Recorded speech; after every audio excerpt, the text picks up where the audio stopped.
여호수아 제7장 1절부터 5절까지요.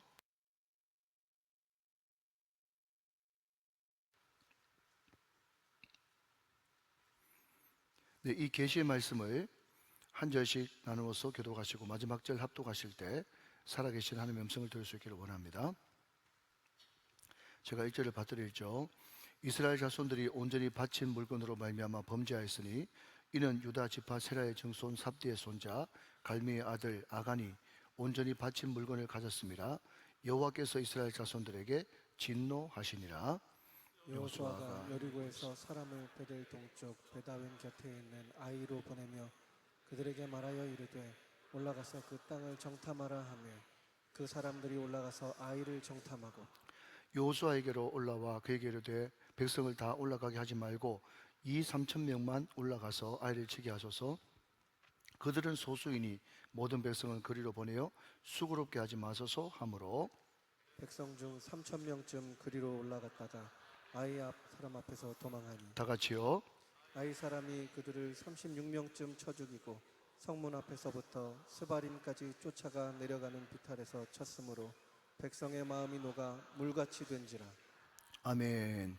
자, 한 번 더 인사하실까요? 예, 굿을 훌쩍 뛰어넘어 베스트 인생 되십시오. 시작. 굿을 훌쩍 뛰어넘어 베스트 인생 되십시오. 아멘. 여러분, 제가 그 원고에 없는 말인데 혹시 제가 우리 유년부나 초등부, 우리 중등부 친구들한테 제가 선물을 좀 주고 싶은 마음에서 갑자기 퀴즈를 하나 내야 되겠다 생각을 했어요. 이것은 보통 사람이 맞출 수 없는 건데 혹시 지난주 서두에 월드컵 이야기를 했거든요. 예, 거기에 월드컵의 주인공이 누구였습니까? 아는 친구. 야, 우리 초등부, 제가 맨 앞에 있는 친구한테 제가 좀 기회를 줄까요? 네, 우리 줄무늬, 얼룩말 친구. 예, 얼룩말 친구, 얼룩말. 일어나세요. 네네. 누구? 안정환. 또 한 명 더. 이영표, 안정환. 네, 잘했습니다. 네, 우리 얼룩말 친구. 네, 잘했습니다. 네, 고맙습니다. 네, 우리 친구한테 목사님이 마치고 선물 줄게요. 네, 잘했습니다. 네, 정말 그 설교를 일주일 지났는데 이 내용을 기억한다는 것은 굉장히 큰일이고 앞으로 큰 힘을 되겠습니다. 우리 초등부 친구들 손을 많이 들었어요. 우리 기한 초등부 늘 부응하고 있는데 한 번 더 큰 박수로 격려합시다. 감사합니다. 여러분, 지난주에도 이제 제가 월드컵 이야기를 좀 했는데 한 번만 더 월드컵 이야기를 하면요. 여러분, 월드컵에 전해 내려오는 이야기 하나가 있는데 그게 뭔가 하면 우승팀 징크스라고 하는 말이 있어요. 저는 개인적으로 징크스란 말을 굉장히 제일 싫어하거든요.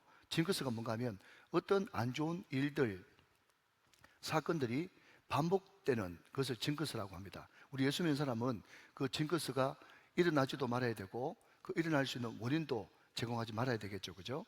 자, 다시 돌아가면 월드컵에는 항상 우승팀 징크스라는 것이 있대요. 그게 뭔가 하면요, 전 대회에 우승했던 그 팀이 그 다음 대회는 항상 예선 탈락한다 라고 하는 것이 우승팀 징크스야. 거기에 해당되는 팀이 프랑스, 알죠? 전통 강호 프랑스, 이탈리아 압니까? 스페인 들어보셨어요? 독일은 참고로 우리나라한테 져가지고 완전 예선 탈락을 했던 그런 기억이 있죠. 그런 팀들이 도무지 예선 탈락할 팀이 아니고 최소한 8강, 4강에는 다 올라갈 팀들인데 다 떨어진다는 거예요. 자, 여러분, 그 이유가 뭐겠습니까? 그 이유는 당연히 간단히 두 가지죠. 하나는 교만, 또 하나는 상대팀의 철저한 준비와 그리고 뭐라 그럴까요? 대비라 그럴까요? 아니면 칼을 간다 그럴까요? 예, 그거죠. 여러분, 우승하니까 말이죠. 자기가 전 세계 최고라고 하는 그 자부심이 나중돼 가지고 뭐가 되죠? 교만이 되고, 그 교만이 성실한 그런 자세도 그리고 열심히 준비하는 또 마음 준비도 다 흩어뜨려 버리는 그런 악재가 되어진다 하는 겁니다. 여러분, 그래서 이런 말이 있습니다. 역경을 다스리는 사람이 100명이라면 영광을 다스리는 사람은 1명밖에 없다. 이런 말이 있어요. 다시 한번요. 여러분, 역경을 다스리는 사람, 그러니까 고난을 잘 이겨내는 사람은 몇 명이라고? 100명이에요, 100명. 그런데 영광을 다스리는 사람, 그 사람은 몇 명밖에 없다고? 그 중에 한 명밖에 없다는 거예요. 여러분, 이것을 세상 말로 이런 바꾸면 뭐가 되는가 하면, 정상에 오르기도 힘들지만 정상을 지키기는 더 힘들다, 그런 말 들어보셨죠?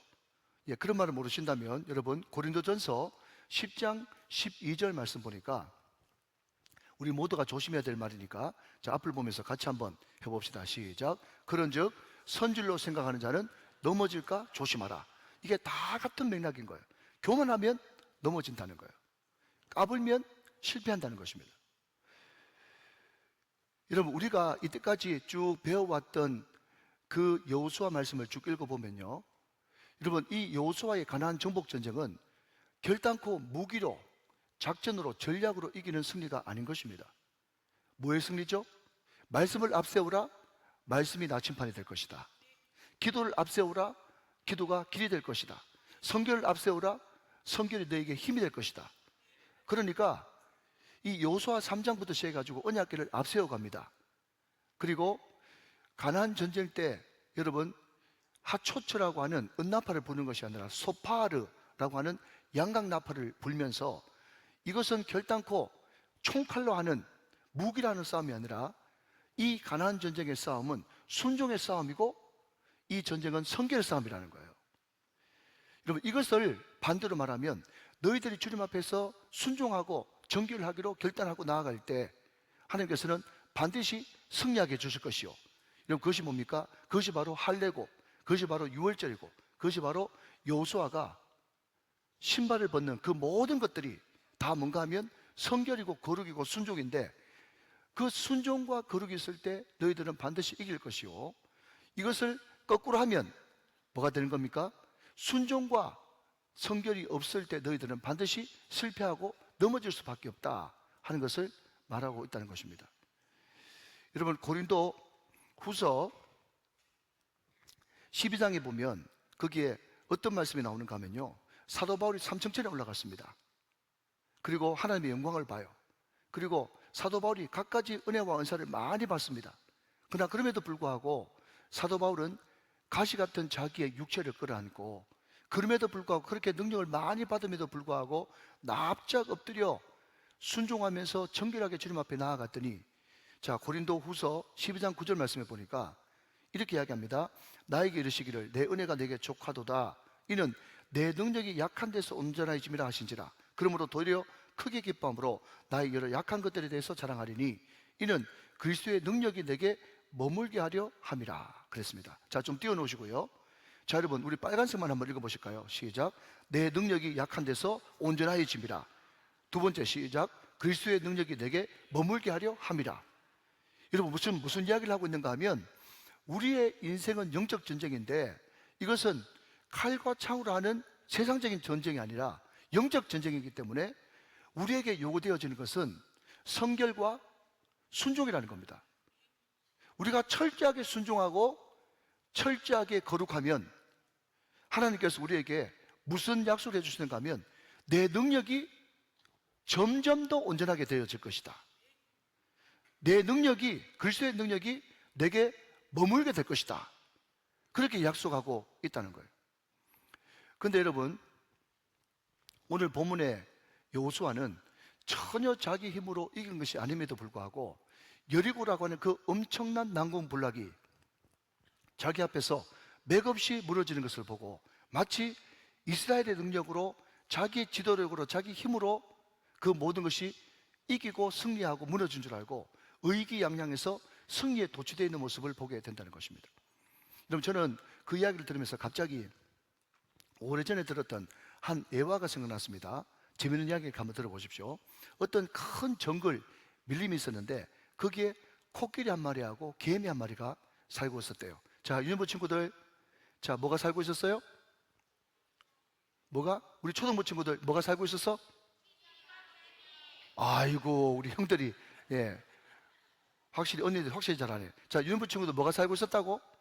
코끼리 한 마리하고 개미 한 마리가 살고 있었대요. 자, 그런데 이 개미가 그 엄청난 정글과 밀림을 지나가 가지고 저 맞은편 동네로 가고 싶었는데 자기 힘으로는요 도무지 반발짝도 거기서 못 움직이는 거예요. 그 무시무시한 맹수들 때문에 말이죠.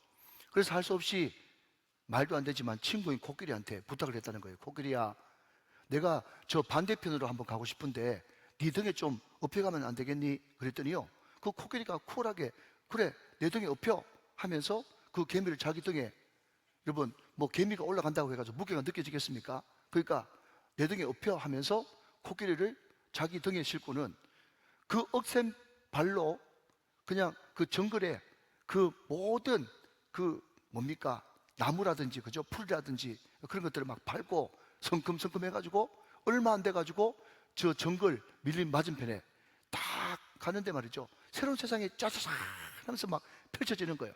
그러니까 좁은 데만 있다가 새로운 세상이 쫙 펼쳐지는 것을 보고 얼마나 이 개미가 감격했는지 말이죠. 이야 하면서 코끼리 등에서 막 괌을 지르더니 코끼리 등을 막 때리는 거예요 개미가. 그러면서 개미가 하는 말 들어보십시오. 코끼리야 코끼리야 우리가 해냈어. 여보세요? 못 들으셨어요? 다시 한번요. 코끼리야 코끼리야 뭐라고요? 우리가 해냈어. 개미가 그랬다는 거예요. 그때 예동열 목사가 나타나서 이렇게 툭 던집니다. 니 뭐 했는데? 니 뭐 했는데? 이러면 코끼리가 한 게 있어요 없어요? 없죠. 그냥 아니요 개미가 한 게 있어요 없어요? 없죠.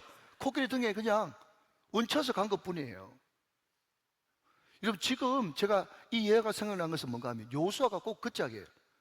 하나님이 하셨습니다. 하나님이 처음부터 다 끝까지 다 하나님이 하셨어요. 니 뭐 했는데?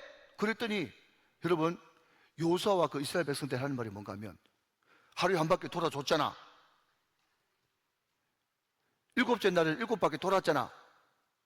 그게 바로 여러분 개미가 코끼리 등 위에서 코끼리가 모든 것을 다 했는데도 내가 코끼리 등 위에 올라타 줬잖아.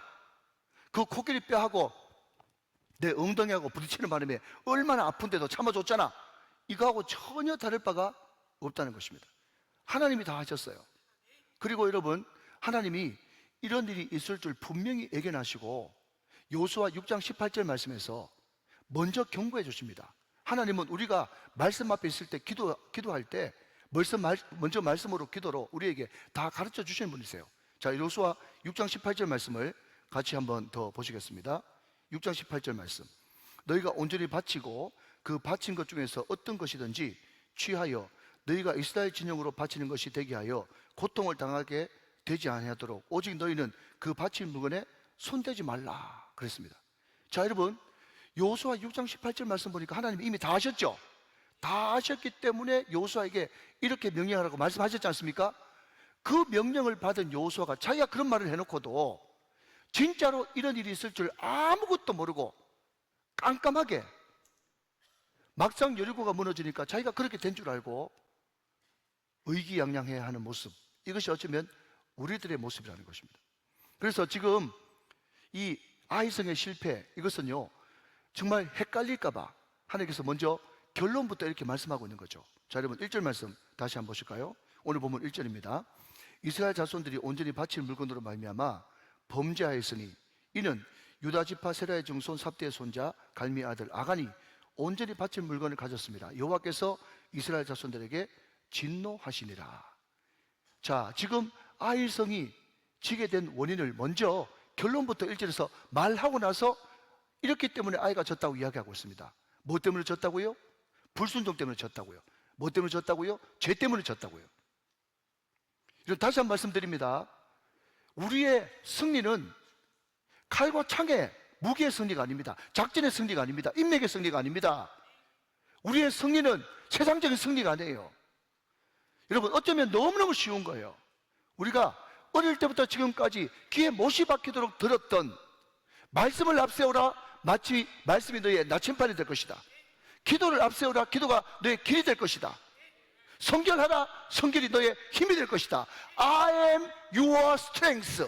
내가 너의 힘이 되어줄 것이다. 그분은 거룩하신 분이기 때문에 여러분 우리가 거룩하게 될 때에 그분의 성품과 우리의 성품이 합쳐지면서 능력이 되어지는 것이에요. 순종하라, 순종할 때 말씀이 너의 것이 될 것이다. 여러분, 그렇기 때문에 우리의 전쟁은 성결과 순종의 전쟁이라는 거예요. 그럼에도 불구하고 이 사람이 순종하지 못하니까 이런 일이 발생하고야 말았다는 것입니다. 참, 여러분, 참 우픈 이야기는 뭔가 하면요, 자, 여러분 보십시오. 이스라엘 중에서도 유다 자손이 제일 선두, 제일 앞장선 돌격대장입니다. 그런데 오늘 참 놀라운 것은 여기에 아간이라고 하는 사람이 무슨 지파인 줄 아세요? 유다 지파입니다. 그러니까 어쩌면 시날산의 외투 한 벌 훔쳤습니다. 그죠? 그런데 제가 자료를 찾아보니까 그 시날산에는 금으로 된 각종 문양이 되어 있는, 끝내주는, 요즘으로 말하면 밍크 코트예요. 근데 그 시날산의 외투는요, 왕족이나 왕족 가까운 귀족만 입는 그런 고급 외투였습니다. 그렇기 때문에 뭐라고 추측하는가 하면 아간이라고 하는 인물이 여리고의 왕궁을 습격하고 점령한 사람일 줄 모른다 하는 것입니다. 그러니까 아간은 굉장히 좋은 집안에 왕궁을 습격을 도맡을 만큼 유력한 사람이었어요. 제가 여러 차례 말씀드렸지만 성경에 누구 정소, 누구 손자, 누구 아들 이게 나오면 집안이 좋다 안 좋다? 좋다고 여러 번 말씀드렸잖아요. 그러니까 여러분, 제가 오픈 이야기라고 말씀드린 것은 뭔가 하면, 어떻게 보면 아간은 여리고 점령의 최선봉장이었습니다. 그 반면에 라합이라고 하는 인물은요, 여리고가 멸망할 때 멸망당하고 심판당하고 죽어야 마땅한 사람이었어요. 그런데 라합이라고 하는 인물은 믿음이 있고 하나님을 경외하고 주님 앞에 순종하는 사람이니까 라합은 살고 아간은 죽고, 이런 일이 발생하는 거예요. 여러분, 제가 시간이 없기 때문에 찾아보지 않겠습니다만 꼭 댁에 가서 찾아보십시오. 요수아 6장 25절 말씀에도 보면 라합이 살았는데 오늘까지 이스라엘 족속 중에 있느니라 하면서 오늘까지라고 한 단어가 나오고요, 요수아 7장 26절에도 보면 거기에 아간 이야기하면서 아골골짜기 이야기하면서 그때도 오늘까지라고 한 단어가 나옵니다. 무슨 이야기입니까? 아간과 라합을 극명하게 계속 비교하고 있는 것입니다. 또 무슨 이야기입니까, 여러분? 믿음의 뿌리가 없다고 해서, 집안이 좋지 않다고 해서, 출신 배경이 없다고 해서 결단코 실망할 필요가 없다는 거예요. 우리가 믿음 가운데 서 있고 우리가 성결하고 순종하면서 나아갈 때 하나님께서는 그 사람을 들어가지고 이제 여리고의 주인공을 아간에서 라합으로 체인지시켜 주는 겁니다. 여러분, 이게 믿음의 세계의 마지막 결정판인 것이에요. 그러나 아간처럼 유다 집하고 또 엄청난 집안의 자제라고 할지라도 불순종하고 더러운 가운데 노출되어지면 하나님께서 절대로 쓸 수가 없다는 거예요. 여러분, 오늘 1절 말씀 보면 이 아간의 정조 할아버지 삽디가 나오지 않습니까? 세라가 나오지 않습니까? 세라라고 하는 이 말의 뜻은요, 씨를 뿌리다 이런 뜻이에요. 씨를 뿌리다. 잘 한번 들어보세요. 그리고 여러분, 삽디라고 하는 이름의 뜻은 뭔가 하면요, 기쁨의 선물 이런 뜻이에요. 씨를 뿌렸는데 기쁨의 선물이에요. 그리고 여기 갈미의 아들 그랬는데 갈미는 뭔가 하면 열매 이런 뜻이에요. 자, 여러분 종합해 보면 정조 할아버지가 씨를 뿌렸어요. 할아버지가 이러면 기쁨의 선물이에요. 아들이 열매예요. 그러면 여러분, 그 아간 때 가가지고 아간은 뭐가 돼야 됩니까? 영광이 돼야 되고 놀라움 정도가 돼야 되지 않겠습니까? 이름이. 그런데 이름이 아간이에요. 아간이 뭔지 아십니까? 괴로움, 골칫덩이 이런 뜻이에요. 사랑 여러분, 멀리 갈 것도 없습니다. 저는 목사입니다. 그러니까 당연히 제 아들과 제 딸은 목사 딸, 목사 아들이 되겠죠. 오늘 성경은 다시 한 번 말씀드리지만 네가 아무리 명문집안에서 태어났다고 할지라도 말씀을 앞세우지 못하고 기도를 앞세우지 못하고 네 가운데 순종과 네 가운데 거룩이 없으면, 성결이 없으면 결단코 쓰임받지 못한다는 거예요. 그러나 라합처럼 완전히 10대 때부터 여러분 몸파는 장녀의 신분, 완전 여러분 나락으로 떨어지는 인생, 아웃사이더 중에 아웃사이더라 할지라도 성결하고 또 순종하는 그 마음이 있으면 하나님께서는 얼마든지 쓸 수 있다는 거죠. 사랑하는 여러분, 믿으시길 바랍니다. 여러분, 제가 우리 친구나 우리 동료 후배들 보니까 어느 정도 규모 있는 교회 보니까 다 원로 목사님을 모시고 있어요. 이 원로 목사님을 모시고 있다는 것을 다른 말로 바꾸면 이제 믿음의 대가 점점 내려가고 있다는 것을 말하고 있다는 거죠. 옛날에 제가 처음 신앙생활을 할 때만 해도 너 몇 대냐 그렇게 이야기할 때 나는 외가 쪽 친가 쪽 다 3대야 그렇게 이야기하면 와 3대 믿음이나 돼 하면서 부러워하던 시기가 있었는데 이제 한 세대는 가고 한 세대는 온다고 요즘에 물어보면요 다 4대 5대 되는 사람들이 많이 있습니다.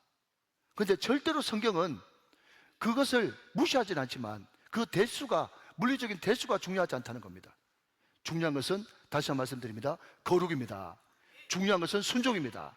사랑하는 여러분, 우리가 성결할 때 하나님께서 능력이 되어주시고 우리가 순종할 때 그 말씀이 그냥 객관적인 말씀이 아니라 나의 말씀이 되어가지고 그 말씀이 내 삶 속에 현실로 이루어지는 것입니다. 오늘 영적 전쟁, 우리가 평생 살아가는 동안에 영적 전쟁을 펼쳐야 되는데 이 영적 전쟁을 하는 동안에 이런 무기로 전략으로 작전으로 이기는 것이 아니라 항상 말씀으로 아멘, 기도로 아멘, 순종으로 아멘, 성결로 아멘 승리하시는 저와 여러분 다 되시기를 주 예수 그리스도의 이름으로 축원합니다. 축복합니다. 자, 한 걸음 더 나가서 오늘 본문은요 기도 없는 조건, 환경, 경험은 아무 소용없다라는 것을 말씀하고 있다는 거예요.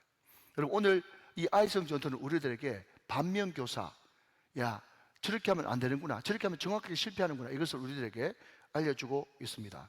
자, 여러분 우리가 쭉 여호수아를 1장부터 6장까지 살펴봤지만 우리가 이때까지 봤던 여호수아의 모습은 어떤 모습입니까? 굉장히 두렵고 떨리는 마음으로 항상 하나님 앞에 섰던 사람이죠. 그리고 항상 큰일을 앞두고 있을 때 진지하게 기도하면서 정말 자기 생명을 다해서 순종하기로 결단한 사람이었고, 신발을 벗음으로써 자기의 모든 주도권과 자기의 모든 인생의 핸들을 주님 앞에 맡기는 철저하게 의지하는 사람이고 기도하는 사람이었습니다.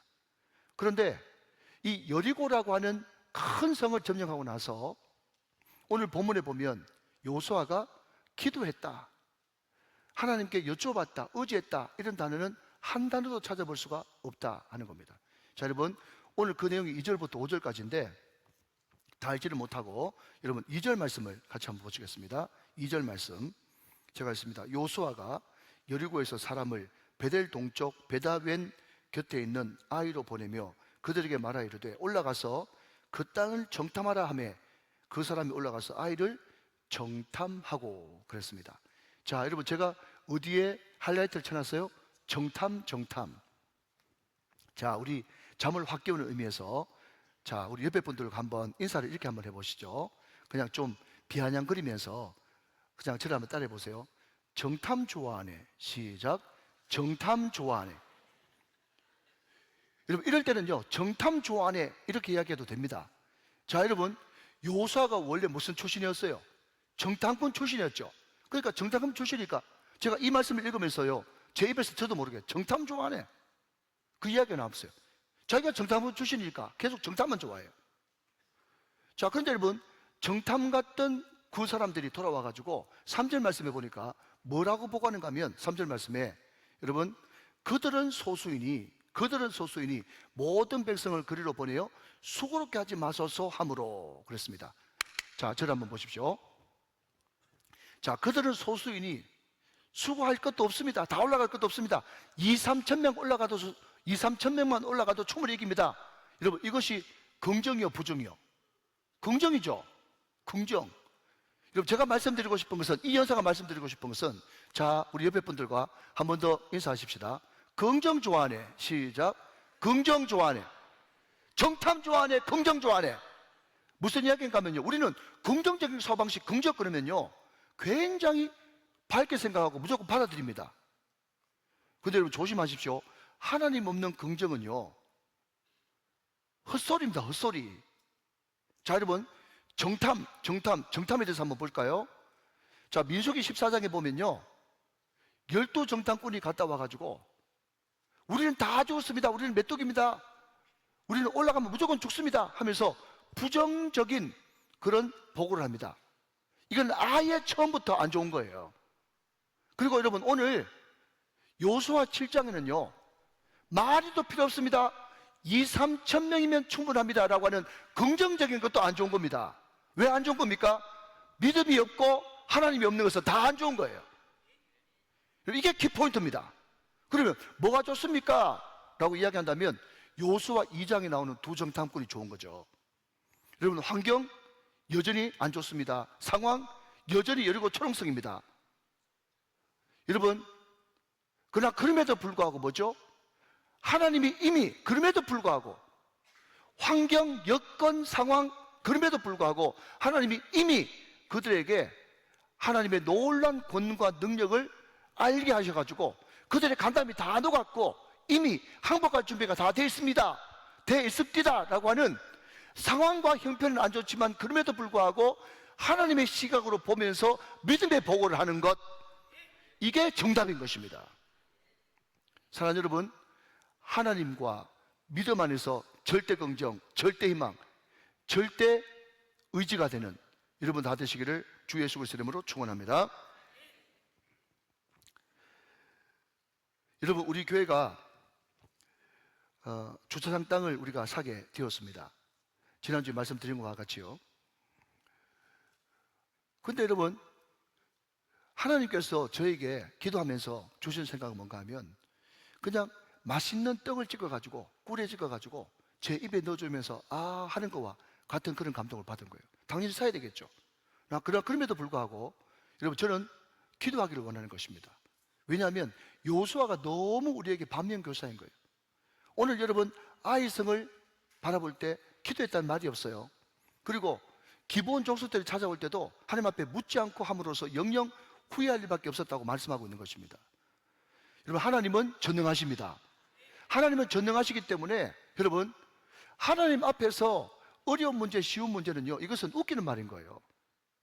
우리 인간한테는 어려운 문제 있고 쉬운 문제 있지, 하나님 앞에서는 어려운 문제도 쉬운 문제고 쉬운 문제도 쉬운 문제인 것입니다. 그러니까 중요한 것은 내가 주님을 더 의지하고 주님 앞에 기도하고 주님 앞에 내 상황과 환경과 여러분 내 경험을 토대로 나가는 것이 아니라 우리가 믿음으로 하나님을 의지하면서 나가면 어려운 문제도 쉽게 풀리고 여러분 큰 땅도 쉽게 살 수 있고 큰 병도 쉽게 고칠 수가 있는 것입니다.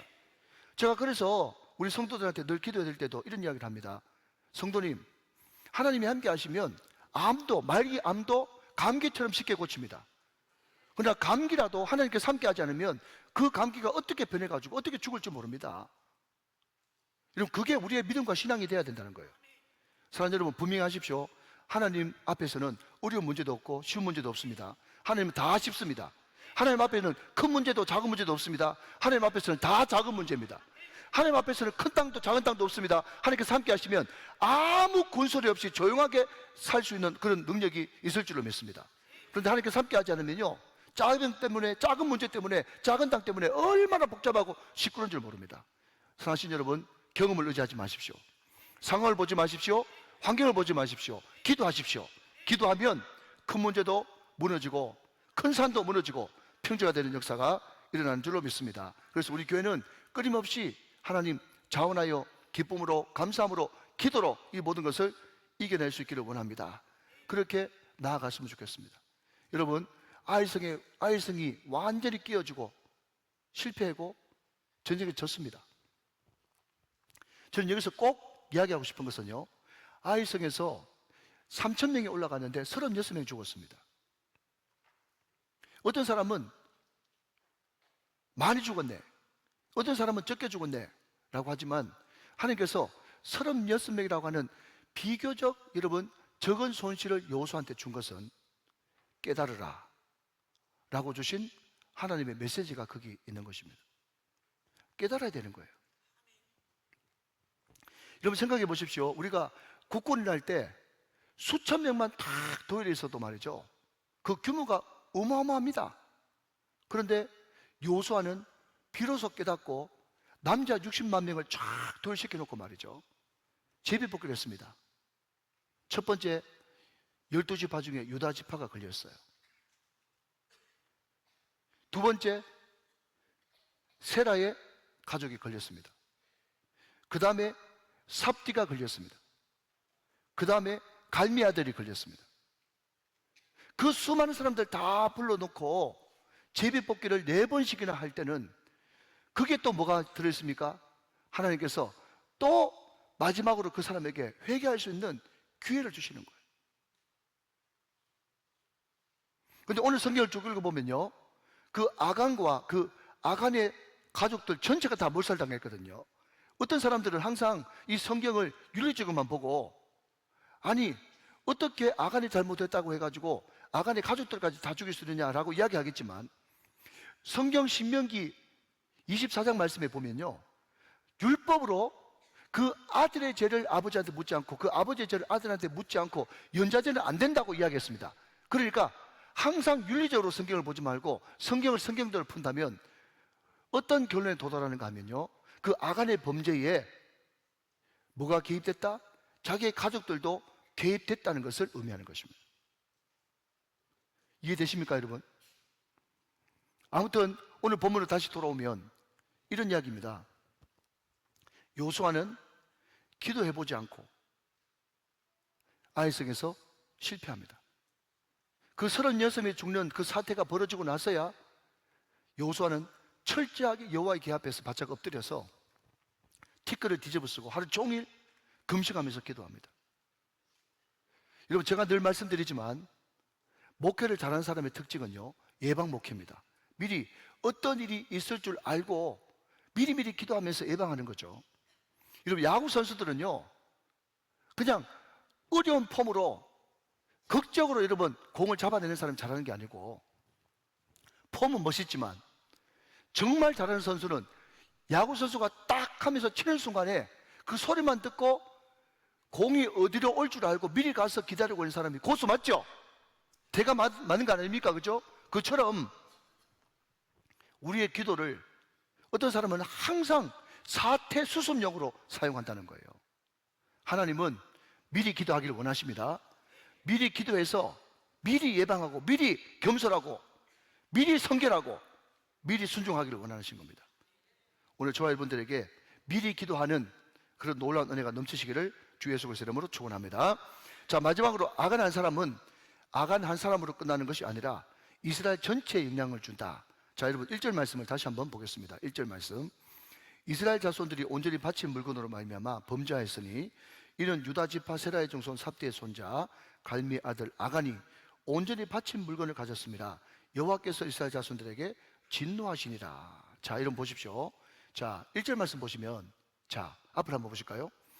이스라엘 자손들이 온전히 바친 물건으로 말미암아 범죄하였다 그랬어요. 자, 좀 띄워놓으시고요. 여러분, 한번 제가 드리는 질문에 대답을 한번 해보시죠. 지금 이 아이성 전투의 이 실패가 이스라엘 전체가 범죄한 겁니까? 아니면 아간 한 사람이 범죄한 겁니까? 아간 한 사람이 범죄한 거죠. 그런데 참 재미있는 것은요, 아간 한 사람이 범죄했음에도 불구하고 이스라엘 자손들이 범죄했다고 이야기하는 거, 이게 포인트라는 거예요. 이해되십니까? 그런데 아간 한 사람의 범죄가 그 범죄 한 사람으로 끝나지 않고 이스라엘 전체 이제 됐습니다. 범죄라고 이야기한 것이 맞는 것은 결국 그 아간 한 사람의 범죄 때문에 어떤 일이 발생했어요? 이스라엘 전체가 전쟁에서 패하는 결과를 가져왔다는 거예요. 자, 그러니 여러분, 내가 어떤 죄를 지었을 때 내 한 사람이 죄를 지었어. 내가 잘못하더라도 회개하면 돼. 나 혼자만 그 죄를 처리하면 돼. 라고 생각하는 것은 굉장히 위험한 발상이고 사단의 왜곡이라는 것입니다. 여러분, 이런 이야기 들어보셨습니까? 한 아이가 잘 자라기 위해서는 한 마을 사람들이 다 필요하다, 이런 말이 있어요. 여러분, 아빠 엄마만, 주변에 있는 형제지간들만 그 사람의 응원과 후원자가 돼준다고 해서 그 아이가 잘 자라는 것이 아니라 옆집 아저씨도 필요하고 선생님도 필요하고 아멘할 때까지 친구도 필요하고 목사님도 필요하고 장로님도 필요하고 다 필요한 거예요. 주변에 수많은 공동체가 같이 엮여서 그 사람을 위해서 기도하고 그 사람을 응원해주고 후원해줌으로써 한 사람의, 여러분, 스타가 배출되는 거예요. 한 사람의 믿음의 사람과 인격자가 배출된단 말이죠. 그러니까 여러분, 목사는 말할 것도 없고 우리 장로님, 집사님, 권사님, 우리 모든 성도들 한 사람 한 사람 내 죄 때문에 교회가 얼마든지 은혜가 새고 있고 내 때문에 부흥 안 될 수도 있다는 것을 여러분 반드시 인식해야만 되는 것입니다. 자, 한 걸음 더 나가서 여러분 혹시 최소화의 원리라고 들어보셨습니까? 뭐라고요? 최소화의 원리. 여러분 이게 뭔가 하면요, 자, 만약에 여러분 지금 쇠뭉치가 체인이 이렇게 엮여 있는데 한 쇠뭉치당 10톤을 감당할 수 있는 그런 힘이 있다고 치십시다. 그런데 이것이 12개가 지금 엮여 있는 거예요. 무슨 말인지 알겠죠? 쇠고리가. 그런데 그 중에 6번째 쇠고리가 많이 마모가 돼가지고 1톤 무게밖에 감당을 못해요. 그러면 여러분 그 쇠고리는 몇 톤 감당할 수 있는 겁니까? 1톤 감당할 수 있는 거예요. 아시겠습니까, 여러분? 제가 제자 훈련하면서 이런 이야기 합니다. 옛날에 여러분 서부 영화 같은 거 보면 나무로 양동이를 만들지 않습니까? 그죠? 나무를 이렇게 묶어가지고 양동이를 만드는데 거기에 어떤 한쪽이 그냥 총알에 뿅 해가지고 한쪽이 그냥 탁 날아가 버렸어요. 반 날아갔습니다. 나무의 반 50% 날아가 버렸어요. 자, 그러면 그 양동이 가지고 물을 얼마만 담을 수 있어요? 반밖에 못 담아요. 그죠? 만약에 10개를 엮였다 그러면 9개가 다 아무 이상 없고 한 개만 여러분 50%가 날아갔다 하더라도 그 한 개의 50% 날아간 것 때문에 물은 50%밖에 못 담는 거예요. 여러분 그것을 가지고 뭐라고 하는가 하면 최소화의 원리라고 하는 겁니다. 여러분 우리는 세상에서 장점으로 승부해라, 강점으로 승부해라 이런 이야기 많이 합니다. 그렇지만 우리의 영적인 영적 전쟁은, 그리고 우리 공동체의 영적 전쟁은요 최소화의 원리이기 때문에 아무리 지금 이스라엘의 모든 공동체가 여리고에서 승리하고 그 다음에는 아이야, 그 다음에는 남쪽이야, 그 다음에는 북쪽이야 하면서 많은 프로젝트와 계획을 짜도 지금 속에서는 골마 터지고 있다니까요. 그 골마 터지고 있는 것을 해결하지 못하면, 건져내지 못하면, 치유하지 못하면 그 아간이라고 하는 한 사람 때문에 바가지가 지금 다 세고 있다는 것입니다. 특별히 우리 사랑하는 가장님들을 위해서 우리가 많이 기도해 줘야 될 것은, 오늘 여러분 아간이 범죄한 것 가지고 뭐가 범죄했다고 이야기한다고요? 이스라엘이 범죄했다고 이야기한다는 거예요. 이스라엘이. 여러분 이스라엘이 뭡니까? 교회죠. 이스라엘이 뭡니까? 믿는 가정입니다. 우리 가장들을 위해서 여러분 기도를 많이 해줘야 되는 게, 가장이 밖에 나가서 얼마나 많은 이런저런 유혹에 시달립니까? 근데 그 유혹에 가장이 넘어가 버리면요, 가정이 그때부터 은혜가 새기 시작한다니까요. 자녀들이 점점 안 좋은 방향으로 흘러가는 안 좋은 악영향이 그 가정을 통해서 흘러들어올 수 있다 하는 것입니다. 그럼 이제 말씀을 정리해 보도록 하겠습니다. 요즘에 교회 안에서 교회 밖에서 빌드업이라고 하는 단어가 굉장히 유행처럼 쓰이고 있습니다. 빌드업이 뭐냐 하면요, 어떤 목표를 향해서 나아가는데, 우리 교회 같으면 최후 승리죠. 우리 교회 같으면 하늘나라 부흥과 선교 완성이죠. 그 하늘나라 부흥과 선교 완성을 위해서 그 목표를 향해서 나아가는데 차곡차곡 쌓이는 과정, 그것을 뭐라고 부르는가 하면 빌드업이다 이렇게 부르거든요. 여러분 우리 믿는 사람에게 빌드업은 뭐냐? 4가지입니다. 제가 여러 번 강조했습니다. 자, 여러분 제가 첫째 하면 같이 한번 읽어주시면 좋겠습니다. 첫째, 시작. 말씀을 앞세우라. 말씀이 너의 나침판이 될 것이다. 둘째, 기도를 앞세우라. 기도가 너의 길이 될 것이다. 셋째, 성결을 앞세우라. 성결이 너의 힘이 될 것이다. 넷째, 순종을 앞세우라. 순종으로 모든 말씀이 너에게 이루어질 것이다. 오늘 이 믿음의 빌드업, 우리가 계속해서 반복하는 거지만 이 4가지 과정을 계속해서 우리가 밟아 나가면 하나님께서 반드시 우리 인생 가운데 우승하는, 최후 승리하는 그런 역사가 일어날 줄로 믿습니다. 믿음의 싸움, 선한 싸움, 영적 싸움에서 여러분 우리가 아이처럼 패하지 말고 백전백승으로 영광 돌리시는 저와 여러분 다 되시기를 주 예수 그리스도의 이름으로 축원합니다. 축복합니다. 축원합니다.